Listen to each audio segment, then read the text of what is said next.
Was the Rose Hollers back? Was the Rose Hollers back by myself? And I know, and I gotta say that whole special guest thing was it's gonna be like a rare occurrence when my brother comes in over to do something, but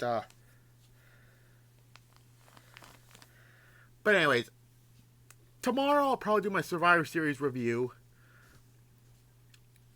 and then I'll do the last two. So we're almost at the end of 2008. Getting this over this month, which we only have 3 to go.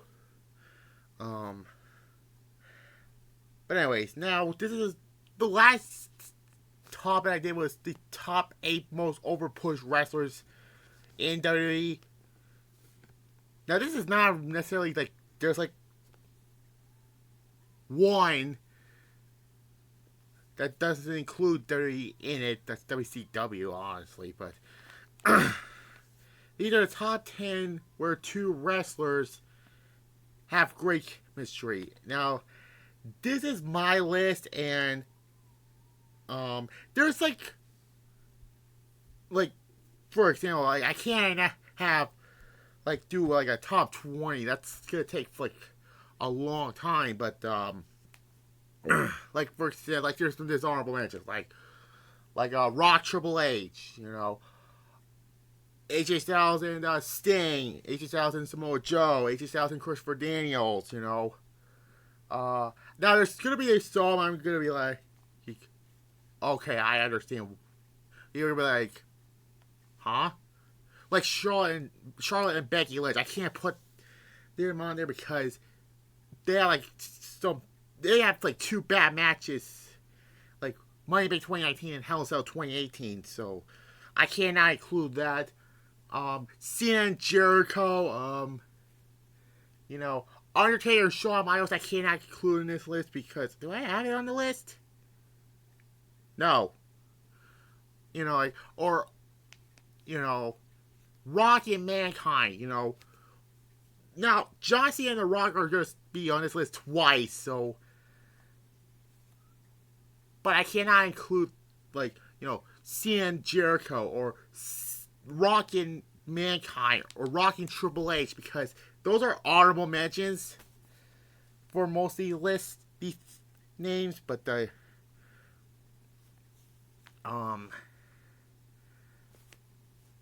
and also Alexa Bliss and Charlotte, I cannot include that also because they only have 2 pay-per-view matches, so there's that. But anyways, let's get to this. Let's talk about this list. And like I said, before, I'll get back about what is also. I only have like I think 3 left to do for season 2. So there's that. Anyways, number 10 will be is Seth Rollins and Roman Reigns. Now, these 2 as opponents have way better chemistry than, let's say, Rollins and Ambrose. This is because they don't have the best chemistry together. Let's just be honest here. I mean, their best match was Hell in Cell 2014, except for when Bray Wyatt interfered for no reason. But anyways, these 2 have really good chemistry together in the ring. That's Seth Rollins and Roman Reigns. They're honorable mention, I gotta say. Roman Reigns and AJ Styles. The reason I cannot put on there because they like with Alexa and Charlotte, they only had like 2 pay-per-view matches. So yeah.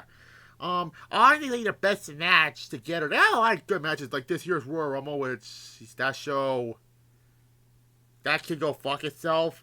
The best match on there was Roman Reigns and Seth Rollins, but their best match was Money in the Bank 2016, where Seth won the WWE Championship, and then all 3 Shield members won all the belts. So yeah, if I ever do Money in the Bank 2016, maybe later this week, perhaps.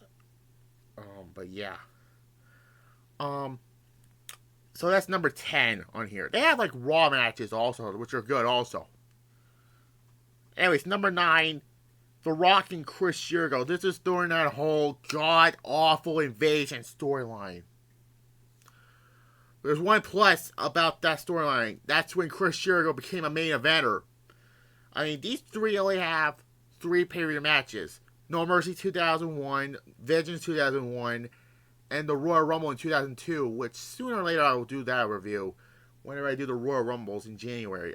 This will be Survivor Series. So, but they had like Raw matchup, and a SmackDown match also from when the brand split first came. But their best match, honestly, is No Mercy 2001. Come on. That's when Jericho finally won the big one. And yeah, that's number 9. Rock and Jericho. Anyways, number 8, Goldberg and DDP.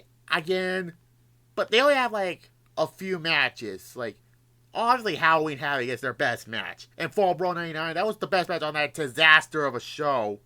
They have like a Nitro match also. There are like a few Nitro matches, one-on-one. I think.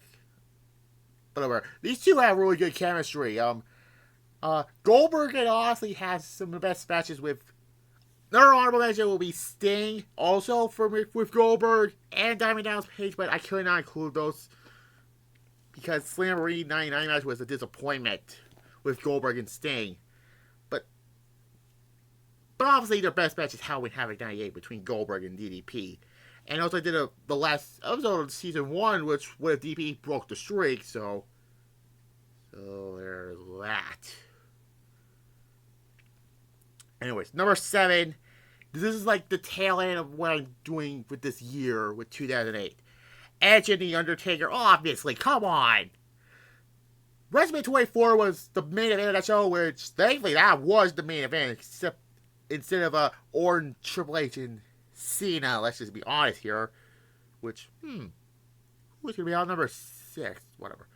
But their best match, SummerSlam 2008, inside the Hell in a Cell. I already reviewed that show. Go back to that review. Great chemistry between these two. Both are, and this is time is recording. He just came. You saw my SummerSlam review with my brother. He came back. Edge came back, and it looks like we're gonna have a feud between Edge and Finn Balor, I suppose. So yeah, and this whole thing with Triple H being in charge, which I hope I saw some things on Raw. Let's just keep that train going. So there's that. That's number 7. Edge and The Undertaker. I mean, they have great chemistry. I mean, come on. WrestleMania 24, Backlash 2008, Judgment Day 2008, One Night Stand, Extreme Rules 2008, and a TLC match, and then the Hell in a Cell match at SummerSlam. Although I wish Edge would have still been World Heavyweight Champion going into SummerSlam 2008 instead of CM Punk. Oh, speaking of CM Punk, which is number 6, John Cena and CM Punk. I mean, I cannot rate this higher because Sting the winner. Not just Nash, but him and this was all just Triple H and Kevin Nash. I already saw. I already mentioned that in SummerSlam 2011. But their best match is Money Bank 2011, or that match on Raw in February 2013. I mean, they had a lot more matches, like Night of Champions 2012. They were supposed to have a Hell in a Cell match until Cena got injured, I suppose. And then they had to throw in the fucking Goldberg ripoff and Ryback. Fuck him. So there's that. So that's... But yeah. I mean... The Raw 1000 match was also great, except Big Show interfering. But great chemistry. So that's number 6. It's John Cena and CM Punk. Cena, a lot of people say he buried people.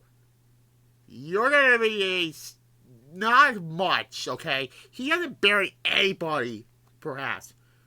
Well, except for the Nexus, but who gives a shit about the Nexus? But he put people over like CM Punk, later Kevin Owens, which that's another honorable mention, John Cena and Kevin Owens, and somebody else on this list.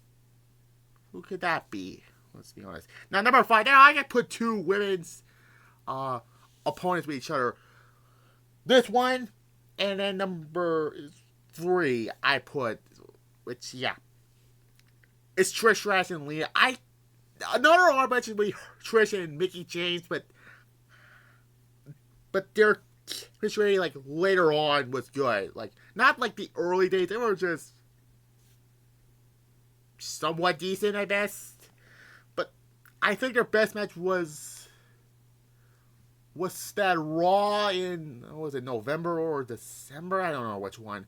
But their New Year's Revolution match was so short because Leah had a legitimate injury at New Year's Revolution 2005. That's the first review I ever done on this channel. New Year's Revolution 2005 in the beginning of this whole year thing. But I think the best match was either that Raw in 2004 or Unforgiven 2006, which was Trish's supposed last match. 2019 SummerSlam, ring a bell. But, which that was their last one-on-one match. Yeah. So there's that. And that's number 5.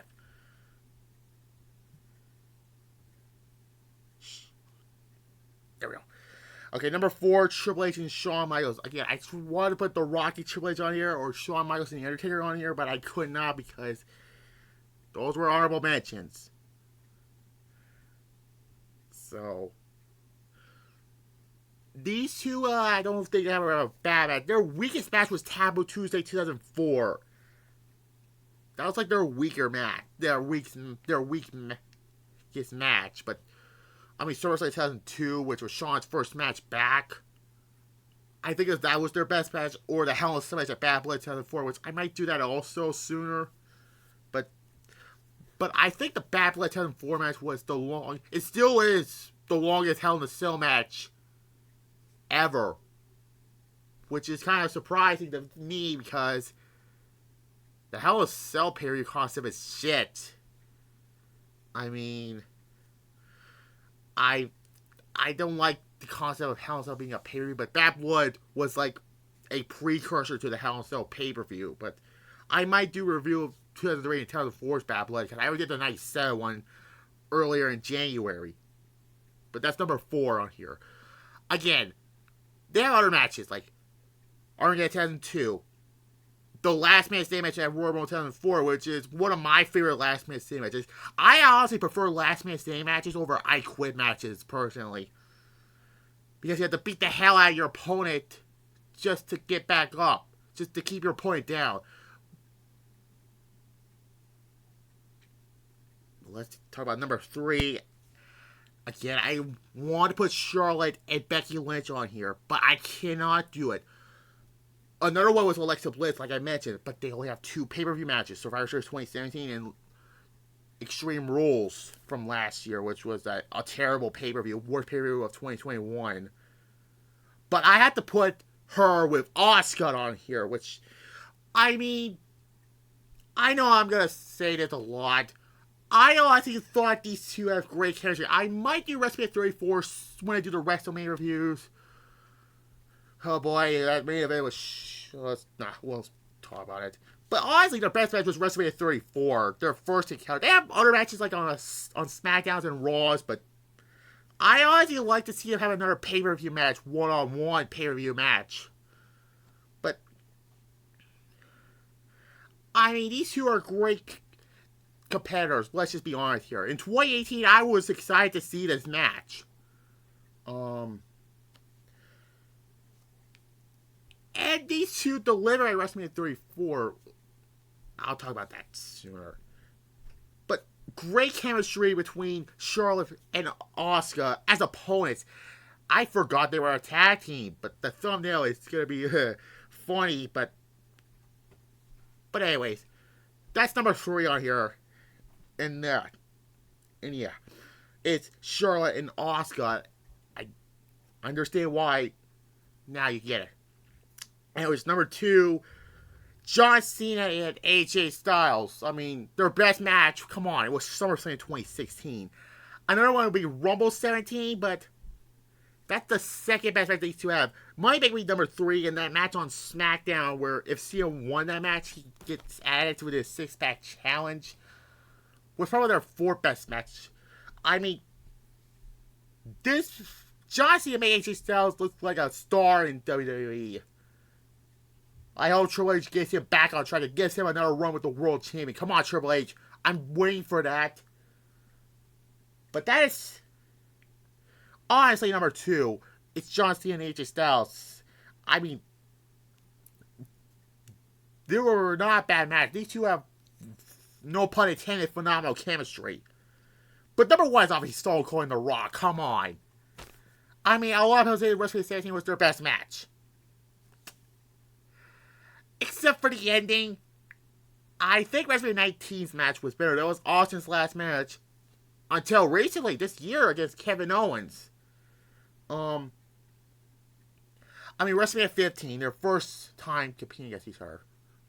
Backlash was another great one. Of course, WrestleMania 17. But yeah, that finish was kind of, with Austin turning heel and joining up with Vince, that was terrible. And of course, WrestleMania 19, which was Austin's last match for 19 years. But that's obviously number 1. So, if you agree with my list, fine. If you want to say somebody else should have been on this list, like I mentioned before, like Undertaker, Shawn Michaels, Rock, Triple H, I can understand why you thought they were going to be on this list, but I wanted to be fair as possible. But yeah, I'll be back with my next TSA review with Survivor Series. Like this video, comment down below, and subscribe if you're new to this channel. Like, comment, subscribe, and bye.